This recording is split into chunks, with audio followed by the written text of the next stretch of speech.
अजमेर से 10वीं कक्षा की छात्रा ने जहर पिया। ये बड़ी खबर अजमेर से सामने आ रही है। स्कूल प्रशासन पर गंभीर आरोप लगाए गए। स्कूल में मानसिक प्रताड़ना से छात्रा टूट गई थी, जिसके बाद माफीनामा लिखकर ये जानकारी मिल रही है कि उसने विषाक्त पदार्थ पिया है। और अजमेर में निजी स्कूल में पढ़ने वाली कक्षा 10वीं कक्षा की छात्रा, जिसने स्कूल प्रशासन पर मानसिक प्रताड़ना के गंभीर आरोप लगाते हुए एक भावुक माफीनामा लिखकर इसका सेवन किया। छात्रा की तबीयत बिगड़ने पर परिजनों से तुरंत जवाहरलाल नेहरू अस्पताल लेकर पहुंचे, जहां पर उसका उपचार जारी है। छात्रा द्वारा लिखे गए माफीनामे में उसने मां और भाई से माफी मांगते हुए स्कूल के माहौल को अपने लिए असहनीय बताया। छात्रा ने लिखा कि उसे स्कूल जाना अच्छा नहीं लगता था, क्योंकि वहां उसके साथ सही व्यवहार नहीं किया जाता था और बार बार उसे ही दोषी ठहराया जाता था, जिससे मानसिक रूप से प्रताड़ित होकर छात्रा ने ये कदम उठाया।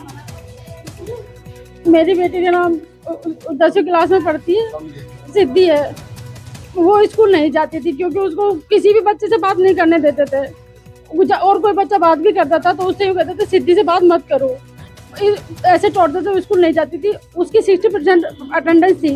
उसकी अटेंडेंस कम थी तो हमको बोलते ना मेडिकल लगाते। उन्होंने तो वो प्रवेश पत्र रोक दिया और साहब कह दिया तुम्हारे को परीक्षा नहीं देने देंगे। कौन सी कक्षा में है? कौन सा स्कूल है? Gurukul school, Srinagar road, 10th class में है।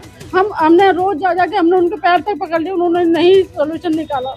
अजमेर में निजी स्कूल की कक्षा 10वीं की छात्रा द्वारा लिखे गए माफीनामे ने पूरे मामले को गंभीर बना दिया। माफीनामे में छात्रा ने मां और भाई से माफी मांगते हुए लिखा कि स्कूल में उसके साथ सही व्यवहार नहीं होता था।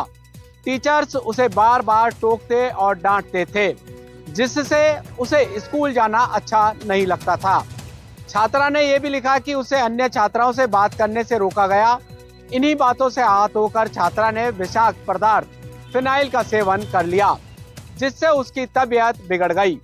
परिजन उसे तुरंत जवाहरलाल नेहरू अस्पताल लेकर पहुंचे, जहां उसका उपचार जारी है। परिजन मामले की निष्पक्ष जांच की मांग कर रहे हैं। एनडीटीवी राजस्थान, अजमेर से पवन अटारिया। और अब इसी खबर पर ज्यादा जानकारी के साथ हमारे संवाददाता पवन अटारिया हमारे साथ जुड़ गए हैं।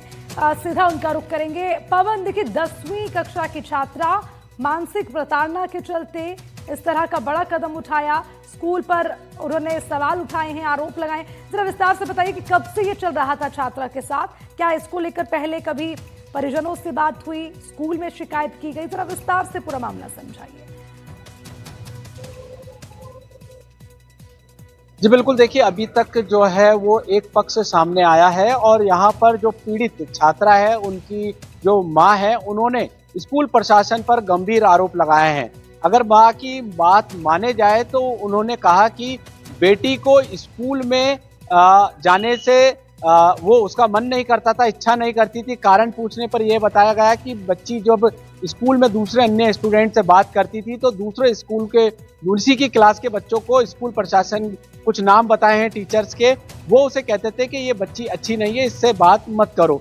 और इस बात से आहत उस पीड़ित छात्रा ने स्कूल जाना बंद कर दिया और आज भी इसी तरीके की घटना यहाँ पर देखने को आई। इस बात से वो काफी आहत थी, क्योंकि आगामी कुछ ही दिनों बाद बोर्ड के एग्जाम शुरू होने हैं।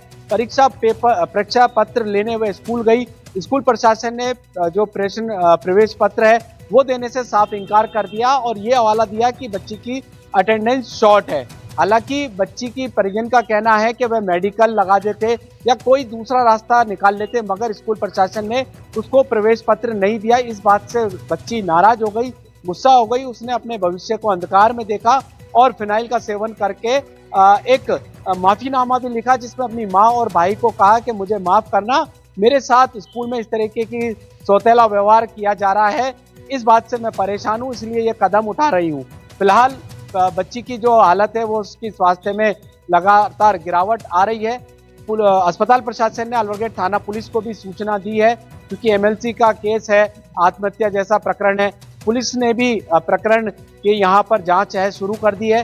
परिजन जैसी शिकायत देंगे अलवर थाना पुलिस उसी हिसाब से कार्रवाई करेगा। हालांकि स्कूल प्रशासन से हमने बात करना चाहिए तो उन्होंने कहा क्या है वह अपना पक्ष कल एक प्रेस कॉन्फ्रेंस रख के वह अपनी जो बात है वह रखेंगे और जो उन पर आरोप लगाए गए हैं वो निराधार है, हम भी अपनी बात रखेंगे। फिलहाल स्कूल प्रशासन ने भी अपनी बात रखने की यहाँ पर बात कही है और दूसरी तरफ बच्ची की जो हालत है वो चिंताजनक अस्पताल में है। जी ठीक है पवन, बहुत बहुत शुक्रिया इस खबर पर तमाम जानकारी के लिए।